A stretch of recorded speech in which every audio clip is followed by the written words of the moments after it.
Genesis 18, The visitors and the outcry. The Lord appeared to Abraham by the oaks of Mamre. It was the heat of the day, and Abraham sat at the entrance of his tent. He looked up, and behold, 3 men stood before him. He ran to meet them, bowed low to the ground, and said, "My Lord, if I have found favor in your eyes, do not pass by.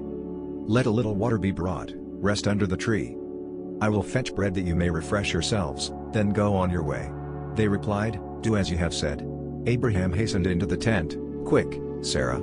3 measures of fine flour, kneaded and bake cakes." He ran to the herd, took a tender calf, gave it to a servant, and it was quickly prepared.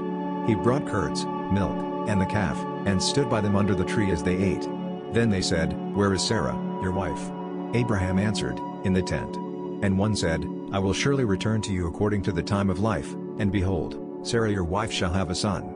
Now Sarah was listening at the tent door. She laughed within herself, "After I am old, and my Lord also, shall I have pleasure?"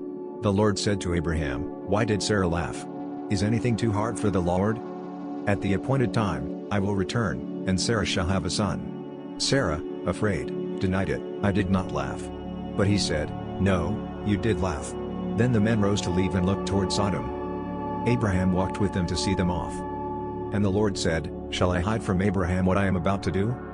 He will surely become a great and mighty nation, and all nations of the earth will be blessed through him. For I have chosen him to command his children after him to keep the way of the Lord." The Lord continued, "The outcry against Sodom and Gomorrah is great. Their sin is very grievous. I will go down now and see whether their deeds match the outcry that has reached me." The men turned and went toward Sodom, but Abraham remained standing before the Lord.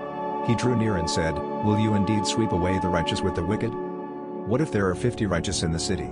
The Lord said, "If I find 50 righteous, I will spare the whole place for their sake." Abraham pressed on, boldly yet humbly, "What if 5 are lacking?